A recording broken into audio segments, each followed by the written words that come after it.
babalik ako sa zero, ganito ko bubuuin yung first 100,000 pesos ko step by step.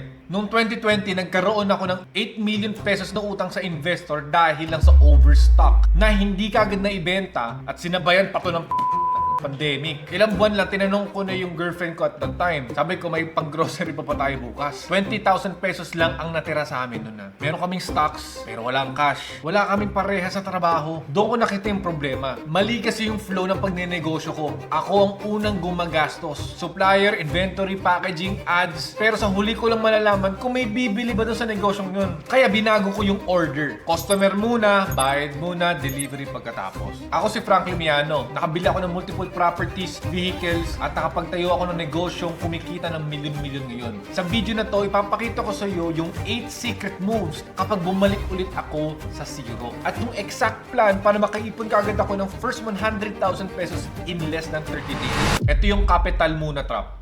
Kapag sinabing negosyo, ano kagad na pumapasok sa isip mo? Siyempre, ano yan? Damit, food stall, mag-reselling ka, magka-cafe ka. Ang mangyari nun is bibili ka muna, maghanap ka muna ng supplier. Ang mangyari din nun, after nun, magpapagawa ka naman ng packaging. Maglalabas ka ng pera sa Facebook ads. Tapos mag-aantay ka kung may bibili. Ang tawag ko dito is yung capital muna trap. Nauna yung pera mo bago dumating yung pera ng customer sa'yo. Ganyan din ako dati. Akala ko normal lang yan kasi negosyo, syempre kailangan mo ng kapital. Nagtayo ako ng restaurant. Nagtayo din ako ng clothing line. Nagtayo ako ng thrift shop. Nagtayo ako ng cosmetic e-commerce business. At marami pang iba. Meron din kaming appliances brand na umabot pa sa 3 million pesos ang nabenta namin. Di ba? Ang ganda pakinggan. Pero kahit may sales, kailangan pa rin namin mag-restock at maglabas ulit bago mag-deliver. Merong lugar ang product-based business. Pero sa totoo lang, kung zero ka, nagsisimula, hindi mo pwedeng itayo yung perang para sa renta or sa pagkain grocery or pangpalengke mo sa gamot or emergency fund mo para lang magnegosyo. Kaya kung babalik ulit ako sa zero, hindi ko gagamitin yung savings ko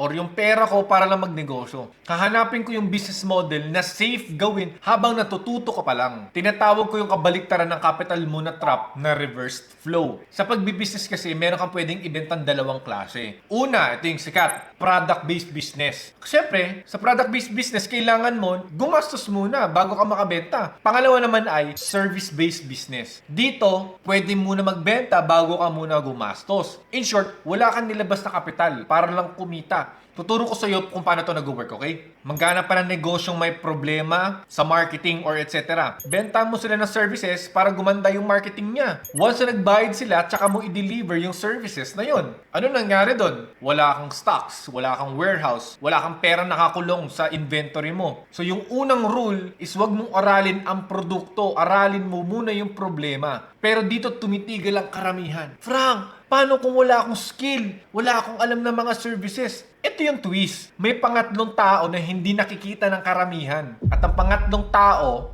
akala ng karamihan, dalawang tao lang ang nasa service-based business. Siyempre, yung kliyente na kailangan ng serbisyo at yung service provider or yung trabahador na may skill na ipoprovide yung services nila na yon. Pero may pangatlong tao. Ikaw. Tinatawag ko siyang digital middleman. May mga business owner na may budget pero ayaw mag-hire at maghabol ng ibang tao. Pero may mga freelancer naman or empleyado na mahusay talaga sa skills niya. Pero hirap na hirap siya maghanap ng client. Ikaw ang magduduktong sa kanilang dalawa. Hindi ka lang simpleng tagapagpasa lang ng mga messages. Ikaw ang lilinaw ng problema, gumagawa ng offer, magtatakda ng standard, kumuha ng empleyado, magche-check ng output, ng quality, at umaako kapag may pumalpak. Yan yung binabayaran sa'yo. Hindi yung technical skills. Mga 12 years old ako nung una ko tong natuklasan or nagawa. Gusto ko ng Facebook cover photo or photo banner pa dati. Kaya ang ginawa ko, gusto ko ng magandang photo banner, nagpagawa ko sa ate ko na marunong mag-design or mag-edit sa Photoshop. Nakita ng kaklase ko, nagustuhan nila. Siningil ko sila kung gusto nila ng ganon. Pagkakasingil ko sa kanila, pinagawa ko sa ate ko, binayaran ko siya. Binigyan ko lang siya ng cut. Hindi ko alam na middleman na pala yun. Kung may taong kayang bayaran, may demand. May taong kayang gumawa at ako ang nag-aayos ng transaksyon. Yung 20,000 pesos na lang yung titira sa akin noong 2020. Bumalik ako sa parehong principle na yun. Ginawa ko is nagbenta ako ng Facebook ad videos sa mga kaibigan kong negosyante sa Pilipinas. Binibenta ko siya sa 10,000 to 20,000 pesos ang binabay nila sa akin. Tapos yung ginagawa ko is pinapagawa ko na sa kaibigan ko na marunong na mag-edit kaysa sa akin. Tapos kumuusap ako ng isang international client. Trinay ko mag-offer internationally kasi mas malaki ang binibigay nila. Nung una ayaw ko kasi parang imposter syndrome, hindi ko deserve to. Baka masyadong ganun yung hanap nila. Pero syempre ako, wala namang pakialam. Ang gusto ko lang naman is pera. At least matry ko man lang, di ba? So trinay ko. Nag-apply ako. In-interview ako. Bulbulol pa ako nun. Puro Kala mo robot eh. Ito yung video na yun. Actually, that business is not actually what do you call this? What's the right word for that? Pero imbes na sinubukan ko magmukhang magaling, nakinig na lang ako at yun, kinausap ko siya. Ano ba ang problema niya? Ano ang ayaw niyang gawin? Ano ba yung gusto niyang mangyari? Ano bang resultang hinahanap niyan? At gusto niya pala is mag-create ng mga TikTok videos para ma-market yung product or services niya. Alam mo na nangyari? Na-close ko yung client na yun ng 100,000 pesos. Nung una, oh my God, grabe. Totoo ba ito nakikita ko? Kasi dito sa local, 10,000 to 20,000 pesos lang ang offer ko. Siya mismo nagsabi ng 100K. Ang ginawa ko, humanap agad ako ng ibang tao na gagawa or kayang gumawa ng trabaho na pinapagawa sa akin. 20,000 pesos per month ang asking price niya. So, sabi ko, okay, sa akin ka na. So, binigay sa akin yung 100K, binigay ko sa kanya yung 20,000, meron 80,000 pesos na natira sa akin. Hindi lang to one time, tapos mawawala na sila, maghanap ako on another client or what, hindi. Kailangan niya ng TikTok videos monthly. So, binabayaran niya ako monthly. Yung empleyado ko, sinisweldoan ko rin monthly. So, monthly din ako kumikita dito ng 80K sa isang client lang to. So, ano nangyari? Nakuha ng freelancer or yung empleyado ko na yun, yung sweldo na hinihingi niya sa akin. Plus, yung client, masaya kasi hindi ko siya niloko at nagkaroon pa siya ng mga videos na gusto niya. At isa lang to sa mga services, sobrang dami pa. May video editing, graphic designing, at website designing, sobrang dami pang iba. Isa lang ang binigay kong example sa inyo. Simple lang ang modelo na to. Pero hindi to sobrang dali. Madali lang siya pakinggan, yes. Na, kukonekta ka lang, ganyan, etc. Pero syempre, kailangan mo ng skillset para makapag-close. Kailangan mong marunong maghanap ng client. Kailangan mo marunong ka mag-chat. Marunong ka makipag-negotiate, makipag-usap. Kung nagawa mo yung skill na yon at natuto ko kung paano yon, kayang-kaya mo kumuha ng international client. Yun yung hindi nila kaya yung mga empleyado at mga freelancer. Doon sila nahihirapan, may skills lang sila. Dito makikita mo yung first 100,000 pesos mo is hindi mo kailangan ng 1,000 customer na mabentahan para lang magkaroon ka ng ganyang ipon. Minsan ang kailangan mo lang is isa or dalawang tao lang dito sa service-based business. Ito yung dalawang client mat. Kapag narinig ng isang beginner ang 100,000 pesos, iniisip kagad niya, kailangan ko ng 1,000 customer na bibili ng binibenta ko, tigo 100 pesos. O kaya iniisip niya, kailangan ko mag-viral sa social media, maraming followers at malaking ads. Pero sa service-based business, pwedeng dalawang clients lang na magbabayad ng 50,000 pesos each. Solve ka na. Ang point ko lang naman dito, hindi mo kailangan ng attention ng buong internet para lang makabenta ka. Ang kailangan mo lang is iilang business owners na may masakit na problema at budget para ayusin yung problema na yun. Mas mahirap kausapin ng 1,000 customer kaysa mag-chat lang ng 100 business owners dyan or mga businesses dyan online na in-offer mo yung services mo. So ang gagawin mo ngayon is pumili ka ng isang service na kailangan buwan-buwan malinaw na output at kayang ipagawa sa iba. For example, short for video editing, lead generation, appointment setting, website management, or bookkeeping. At sobrang dami pang iba dyan. Search nyo na lang. Ang kailangan nyo lang naman dito is isa lang, hindi 5. Hindi mo kailangan ng maraming income stream. Diyan ako nagkamali. Kailangan mo lang ng iisang offer lang. Pagkatapos pumili ka ng isang specific klase ng client, ang tinatawag ko dito is clear offer. For example, social media management para sa lahat. Hindi, malabo. Dapat sinabi mo, gumagawa kami ng 16 short form videos kada buwan para sa mga real estate brokers na kulang sa mga inquiries. 'Di ba? Malinaw. Kailangan specific. Para ka lang bebenta ng pain reliever. Sinasabi nila may pain reliever para sa ulo, pain reliever para sa ngipin, pain reliever para sa likod. Pero iisa lang naman na pain reliever yan eh. Iba-iba lang yung angle nilang binibenta eh. Ganun lang din dito. Kailangan malinaw. Pag malinaw na, meron ka ng target, may output ka na at problemang inaayos. Alam agad ng tamang tao na para sa kanya yung ino-offer mo. So gamitin mo tong linya na to. Tinutulungan ko ang ganitong negosyo na makakuha ng ganitong resulta gamit ng ganitong serbisyo. Sino tinutulungan mo? Anong problemang inaayos mo? At anong resulta ang gusto nila? Problema, resulta, proseso. Yan ang offer. Pero sa mata ng client, salita pa lang lahat ng mga yan. May invisible utang kang kailangan bayaran bago dumating yung unang payment sa'yo. Utang na pruweba. Bayaran ang proof debt. Kapag sinabi mo magaling ka, walang pakialam ang client sa'yo. Ang tatanungin niya, kanina mo na ito nagawa. Kung wala ka pang client, hindi ibig sabihin magtatrabaho ka ng libre ng 6 na buwan sa ibang tao para lang may proof ka. Hindi. Gumawa ka lang ng maliit pero relevant na proof. Pumili ka ng totoong negosyo na gusto mong tulungan talaga. So ang gagawin mo, gumawa ka ng sample video, website audit, or any shit depende dun sa offer mo. Ipakita mo na nakita mo ang problema at alam mo na yung unang step para masolusyonan na yun. Dahil middleman ka nga, hindi mo na kailangan gawin yung trabaho na yun. Humanap ka ng mga freelancers, humanap ka ng mga empleyado, mga skilled workers or service providers. At tignan mo yung portfolio nila, yung presyo nila, yung bilis sa paggagawa, yung communication at sa pagsusunod ng instruction. Humingi ng permission sa kanila bago gamitin yung mga gawa nila. At kapag may serious na interest, kumuha ka ng deposit sa kliyente para sa paid test. So paano ka makukuha ng mga client online? Hindi sa pag-iintay na mag-viral ka online, gagawa ko ng content, etc. Hindi. Kailangan mo lang is ng anti-pitch outreach. Ang mahinang salesperson na nagbebenta ng anything, naghahanap sila ng magic script. Ang magaling naman is nag-go-observe at nagtatanong. 4 na bagay lang ang kailangan sa unang message, okay? Una, yung pangalan nila at specific na napapansin mo sa kanila. Pangalawa naman is yung problema na nakikita mo sa kanila. Pangatlo is yung resultang kaya mong tulungan. Pang-4 is maliit na tanong na madaling sagutin. Kunwari middleman ka ha, at mag-offer ka sa akin ng services, kunyari ako yung client. Ganito dapat. Hi Franklin, napansin ko yung mahahaba at napakagandang podcast niyo sa YouTube. Pero bihira mo lang silang gawing short clips. Tinutulungan namin yung ibang mga coaches at mga content creators na gawin 16 short clips or short videos ang bawat existing content nila para mas madali silang makita nang hindi mo na kailangan mag-shoot ulit. Gusto mo bang padalang kita ng sample test mula sa latest episode niyo? 'Di ba?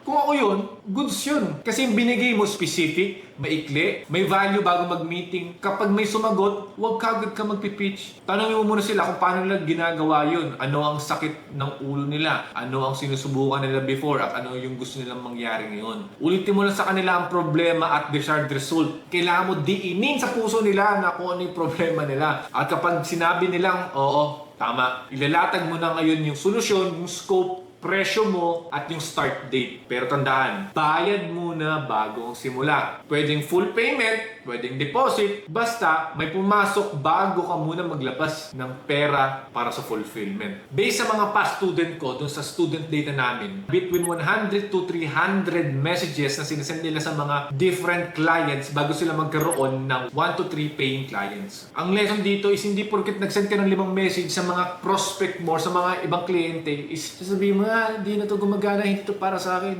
Hindi yung sapat na data. Kung 20 personalized message kada araw equals to 600 messages sa isang buwan, tapos unti lang ang sumasagot sa'yo, okay lang. Kasi ilang tao lang naman kailangan mong kausapin. Okay lang. Kapag walang nag-reply, huwag ka sabihin na saturated dito para sa akin. Tignan mo yung 4. Tignan mo yung market, yung offer mo, yung message mo, usually message talaga yun, yung proof na ipapakita mo. Kapag merong mahina, kahit isa sa mga yun, ayusin mo kagad. Tapos magpadala ka ulit. Okay? Magpadala ka na ng padala. Effort lang naman ang labanan dito. Wala ka naman nilalabas na pera kada message mo. Libre lang naman yun eh. Meron pala akong free training sa description para kung gusto nyo matuto kung paano mag-offer, mag-outreach, mag-client call, proposal at pagpipili ng mga employee. Nasa description yun. Pero tandaan, replies are not revenue. Hindi porket ang dami nag-reply, ang dami ko nakikitain. Hindi. Pwede ka pa rin makapag-close ng paying client at malugi ka pa rin kapag mali naman ang presyo mo. Minsan, hindi sales ang pumapatay sa bagong negosyo. Presyo ang pumapatay. Ang presyo at unang piso at the stock ang pag-usapan natin.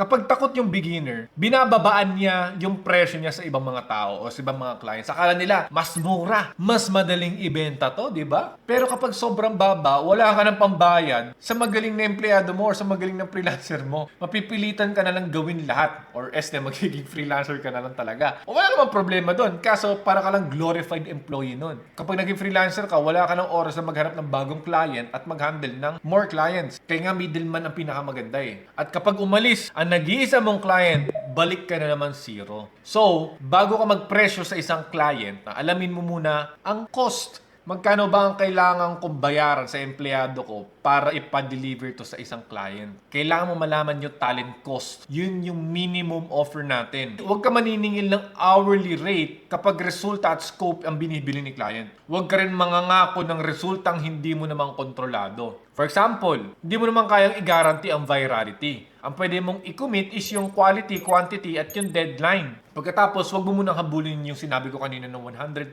pesos. Habulin mo muna ang unang piso. Ang unang bayad muna. Ang unang bayad ay totoong pruweba na may totoong taong handang magtiwala doon sa ino-offer mo. Hanggat wala nagbabayad, hypothesis lang ang business mo. Theory pa lang yan. So, unang 30 days, pwedeng wala ka pang kinikita dito. Pero kapag nakakuha ka ng isang paying client, like sabihin natin high-paying client yan, huwag mo na gawin yung pagkakamali ng iba. Ginagawa nila is lumilipat sila ng ibang business model. Ang gawin mo, kapag meron ka ng kliyente na nagbabayad ng malaki, kumuha ka na ng pangalawang kliyente. Di naman ikaw yung gumagawa ng trabaho ng empleyado mo, di ba? Close ka na ng more clients at mag-close ka na ng more clients. Pagkatapos mo kunin yung pangatlo, pang-apat, pang-lima. Ang tinatawag ko dito is yung the stack. Parehong offer, mas magandang proof, mas malino na message, at mas mabilis ang delivery. Doon mabubuo yung momentum mo. Pero pagdating mo sa 3 clients, may bago ka na namang kalaban. Hindi demand, ikaw. Kisame ng kamay at huling mata. Tinatawag ko tong kisame ng kamay. Kapag ikaw ang nagme-message, nasa calls, meeting at nagde-deliver, 2 kamay mo ang limit ng negosyo. Kahit naman meron gumagawa ng trabaho para sa'yo, nag-edit para sa'yo, ikaw pa rin gumagawa ng mga yon. Kapag nakatulog o nagkasakit ka, humihinto ang buong production. Kasi ikaw nga yung middleman eh. Hindi ka gumagawa ng negosyo, nagpalit ka lang ng bago mong amo. Kaya sa unang mong 2 hanggang 4 na client, maglalagay ka na ng assistant layer. Ikaw pa rin sa strategy at quality standard, yes. Pero hindi ni ikaw yung magpapasa ng mga projects para sa freelancer mo or sa empleyado mo. Hindi na rin ikaw yung makipag-usap sa ibang clients. Hindi na rin ikaw yung mag-apply sa iba. Siya na yung gagawa nun. Pero bago ka mag-hire ng assistant mo, ayusin mo muna yung ibig sabihin ng finished. Yung format, deadline, mga bawal, checklist, at approval process. Kasi kung walang mga document na sinusundan yung assistant mo, di sistema yan. Hulaan yan. At sa unang 60 days, ikaw ang huling mata. Lahat ng output dadaan muna sa iyo bago sa client. Dahil pangalan mo ang nakataya. At syempre, huwag mo rin babarating yung empleyado mo. Kasi kapag bumaba ang bayad, mabilis din umalis ang mga magagaling, bababa ang quality at nawawala ang client. Ang tamang bayad sa empleyado mo, sa talent mo, or sa freelancer mo, ay protection to sa negosyo mo. Ngayon, may advantage ka na wala kami noon. Ngayon kasi is meron ng artificial intelligence. Pero hindi ka maliligtas sa AI sa malabong sistema. Papabilisin niya lang yung pagkakamali mo. AI is not the business. It's the speed layer. Parang mabilis na intern ang artificial intelligence. Mabilis gumawa ng first draft, pero mabilis din magkakamali kapag malabo yung utos mo sa kanya. Kung magsisimula ako ngayon, gagamitin ko yung artificial intelligence para sa mga trabaho ko. Una, mag-market research, maghanap ng clients, i-organize yung website, mag-comment, confirm, gumawa ng mga offers, gumawa ng client replies, at personalization sa lahat. At yung 100 to 200 messages na yan, sobrang dali na lang. Kasi gagawin ko, ipapasummarize ko lang yung problema nila at yung offer ko yun, etc. Tapos gagawin na lang ni AI yun. Pang-5 is delivery. Magagawa na ng AI ng mabilis yung checklist, draft, content ideas, SOPs, lahat ng yan. Kaya na nang gawin ng artificial intelligence. Pero hindi pwedeng gamitin ng AI sa quality check or sa pangakong hindi mo naman kayang tuparin. Kaya lang ito kung tulungan ka sa mga admin task na tinatawag. Yung unang kong malaking international na client tumagal ng 1 hanggang 2 taon. Hindi dahil sa viral video, hindi dahil maganda ang quality at yung quantity na binibigay ko sa kanya, pero dahil sa relationship na binibigay ko. So mahalaga ang relationship mo din sa kanila. So ito na yung exact plan na pinangako ko sa inyo sa umpisa. Ang 30-day zero to action plan. Day 1 to day 3. Offer. Pumili ng isang service, isang target na negosyo at isulat. Tinutulungan ko yung gantong negosyo na kayang kumuha ng gantong result gamit ang gantong serbisyo. Kapag hindi mo kayang sabihin ng diretso to, malabo pa.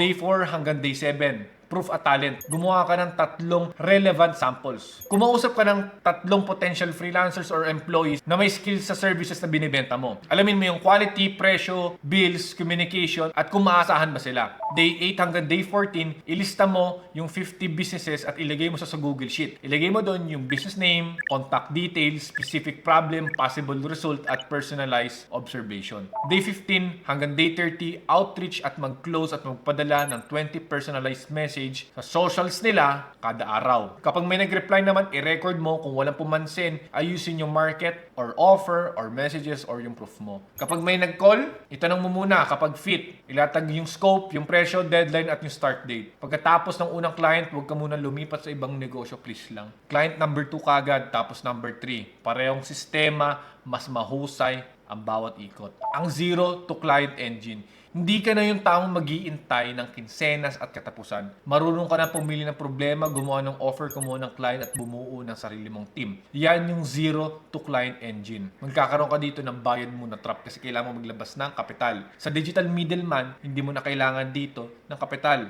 Effort lang. Noong 20,000 pesos na lang natitira sa amin, may mga araw nag-iipon kami ng tubig sa drum. Nagtitipid kami sa delata, umuwi kami sa pamilya ko para maghingi lang ng bigas. Pero mas mabigat sa gutom yung hiya. Kasi technically nagnenegosyo na ako noon eh. Nakapagtayo na ako ng iba't ibang mga negosyo dati.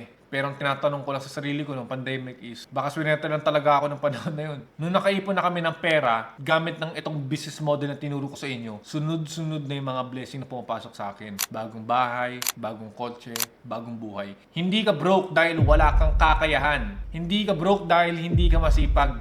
Baka lang mali kasi ang ginagawa mo ngayon. Mali ang pwesto mo sa daloy ng pera. Kung beginner ka at gusto mong gawin tong online service business na to or pagiging digital middleman, meron akong free masterclass about doon. Yung link is nasa pinned comment section below or click mo lang yung link doon sa bio ko sa mga platforms ko. Ituturo ko doon at ipapakita ko doon lahat ng mga templates para sa offer, outreach, proposal, at kung paano maghanap ng mga empleyado at mga freelancer. Ngayon, mag-comment ka kung ano yung topic na gusto mong sa susunod video natin. At tandaan, diskarte beats diploma. Kaya kita-kits tayo sa susunod.